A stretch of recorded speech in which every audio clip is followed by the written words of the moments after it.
Tokezani, ngithanda ukunamukela to my YouTube channel. If it is your first time watching any of my videos, I do welcome you. Please do like and subscribe and Lufgazi. Do follow me on social media. On Facebook, my Facebook page is at Lufgazi. This is a safe space where we get to learn anything and everything related to Abantu Badala. Today's topic, first of all, I just want to mention because I do not want to offend anyone.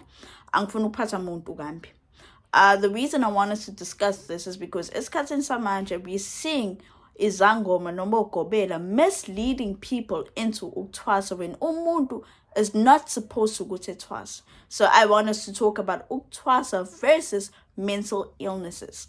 Number one, we're discussing this because Uthwasa kuyabisa, guys. And njengabantu nawe hlezi ekhaya, I want you ukuthi uwazi ukuthi whether or not uyadinga yini ukuthi uthwase or you need professional medical assistance. So basically let's just try and define ukuthi Uthwasa. Uthwasa is a process that one undergoes. This person needs to have a spiritual calling. So make sure that you do have a spiritual calling. During the process, one studies or learns anything and everything that is related to African medicine. People who are chosen are people who have a gift from their ancestors.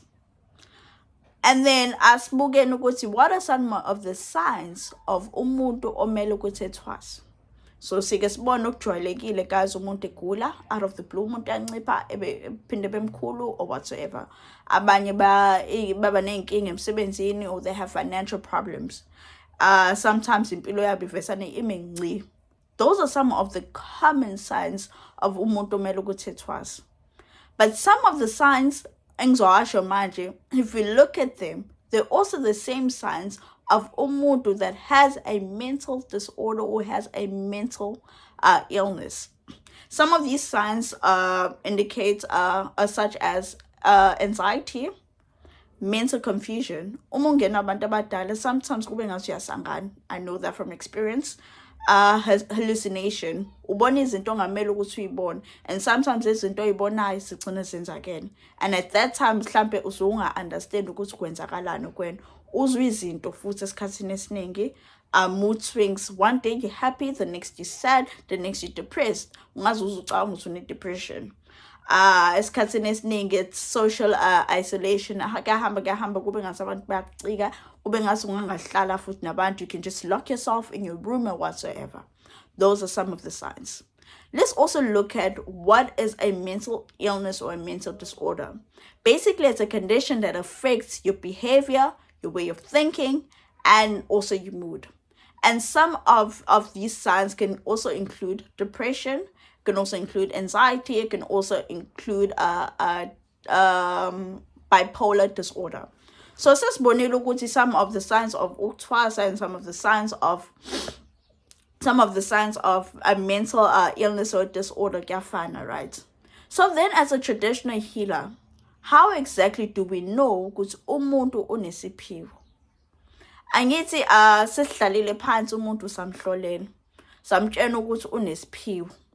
Masuhlezi naye umuntu wakhuluma futhi ask that person ukuthi what are some of the dreams that the person has? What are some of the things that lo muntu ajwayele ukuthi ayibone emaphupheni noma izibonakaliso zakhe noma uyababona yinogogo noma umkhulu abafika kuyena emaphupheni? Because again, sometimes you can hallucinate something, kanti hallucination yakhe has nothing related to abantu abadala. Ubona izinto that abantu abadala so bengakhombisi sona, you just hallucinating uyahlanya nje. You need isibhedlela lesenhlanya. I'm sorry if ngibeka kambi leyo. And sometimes you would also mistake it if umuntu ongakholelwa kwabantu abadala, if you go to a Western medicine hospital, they will tell you because you're hallucinating, you see things. Kanti abantu abadala bakhombisa izinto noma uzwe izinto abantu abadala so bekutshena zona.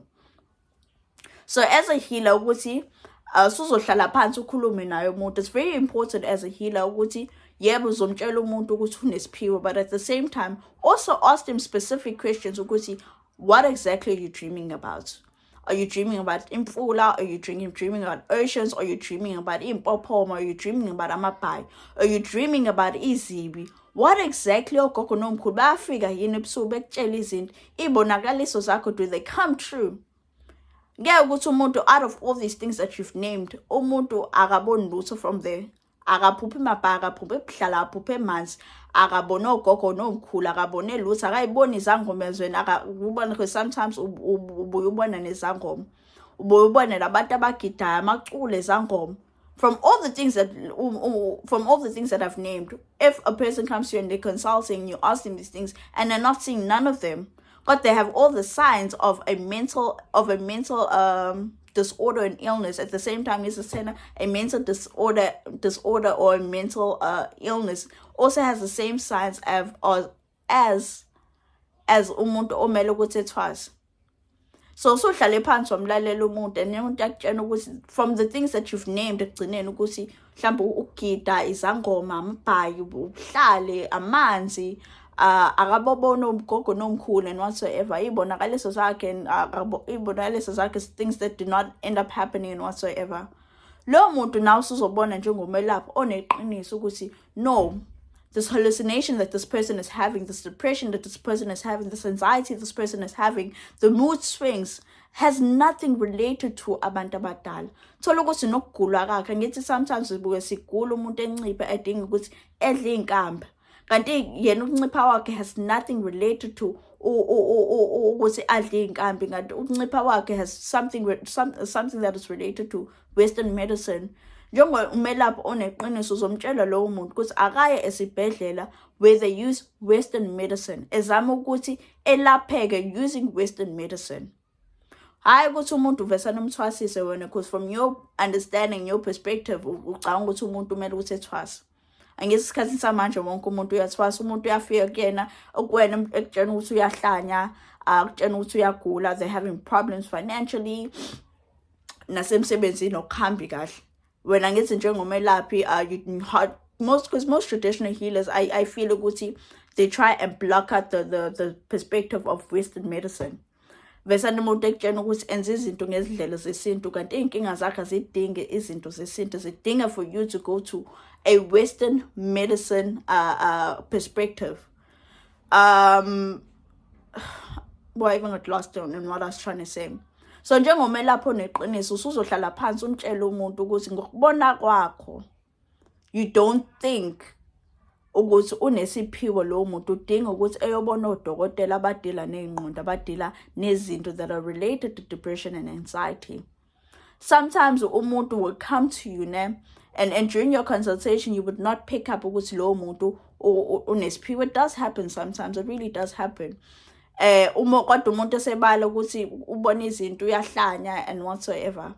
Umbuzo umuntu, have you tried going about it in the Western medicine route? Umuntu ekutshela ukuthi cha. Advise that person ukuthi ehambe ubona odokotela abangengqondo, because ungadlali ngomuntu umtshela umuntu ukuthi ethwase. Mase ethwasile loyo muntu emva kalokho engabe sasebenza. Othi lowo muntu akakuhlolele, lowo muntu akakwazi nokuhlola. Umtshela umuntu usekhipha amafihlo entwaseni, akwazi nokukhipha amafihlo. Umuntu uthi uyambuza ngemithi, akho mithi akayazi, ayikhumbula imithi. Steady inkamba zakhe njalo lowo muntu uziyabola. As healers, guys, we need to medicine ukukhohlakazi thwasisa abantu bengameli ukuthi bethwase. Instead ngomuntu uyamtshela nje 99 ukuthi inkinga zakhe ayidingi mina. Zidinga umelaphi osebenzisa imithi yesilungu. Because nakhona if you're a healer, kuyahamba ubuye uyaphuphe nawo amakhambi.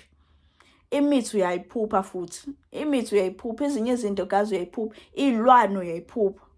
Ngiyangitshela wena ukuthi umuntu uyafika kwena from all these things that ezinye izinto I've mentioned.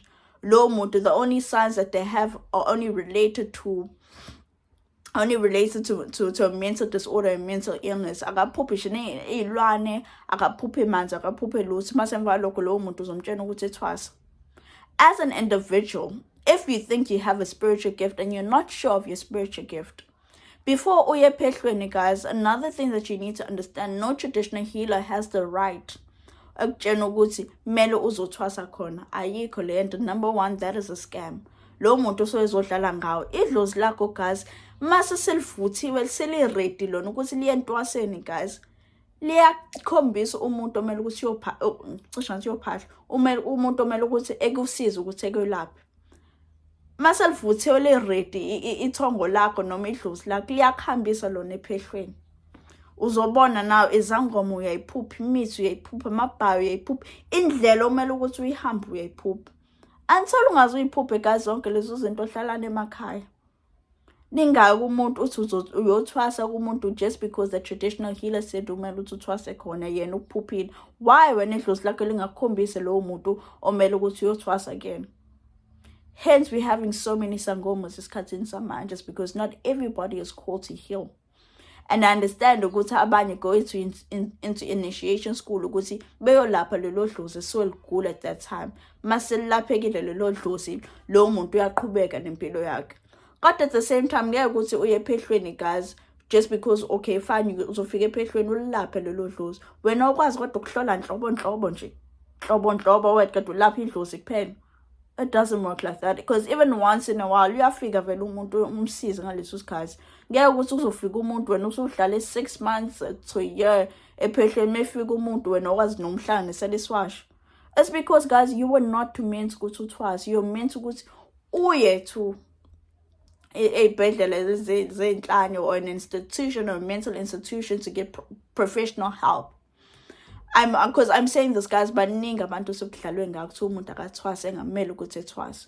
And at the same time khona abanye abantu that do not believe in African medicine.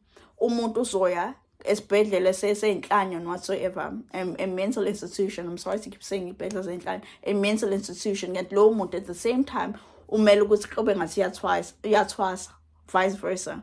So nakhona I also advise ukuthi, our therapist, our psychologist and whatsoever, they also need to understand the way African medicine works. The same way I also expect traditional healers to understand Western medicine and Western medicine related conditions. Ukuze singalokhu sidlala ngabantu guys, thwasisa abantu kanti nabantu sebengena into mental institution at lo muntu at the same time mele ukuthi ethwase. Njengomuntu nawe ohlezi ekhaya, think about your gift. Think about some of the dreams that you have, guys. Listen to what your ancestors tell you. When ungaqhubi ikhanda lakho wena ngoba wena ufuna ukuthi uthwase ngoba ukuthwasa ifashion. Thwasa guys is expensive. Angahlambe nemali. It's not an easy journey. I do not advise anyone to go through that journey. It's not easy. Unless you're called upon it. Humble thwasa. And just because you have a gift, it does not mean ukuthi kumele uyothwasa. Khona amanye amadlozi ayithwasisa wona. Bithwasele ekhaya. Lifike ngamaphupho lekudlisa imithi emele ukuthi ulidle lekutshena ukuthi hamba ulanda lesi sikhwama kanjena uhlanganise. So guys, learn the difference between a person who has a spiritual calling and a person who is meant ukuthi engene ephehlweni, and learn the difference between a medical mental illness or condition or a disorder. So avoid ukuthi ulokhu uthwasa isidingo singekho. And I hope this video enlightens someone and it actually makes a difference in empilweni yomuntu. Ningadlali izangoma guys. I think one of the reasons I always make videos ukuthi for people to be aware ukuthi izangoma zinjani ngaphandle. Be aware, be careful, be vigilant. Do not fall into the trap of uthwasa. Kungamele ukuthi uthwase. Listen to what your ancestors are telling you. Listen to your dreams. Write down your dreams even, guys. Ubone ukuthi from the things that I've mentioned, uyayiphupha yini.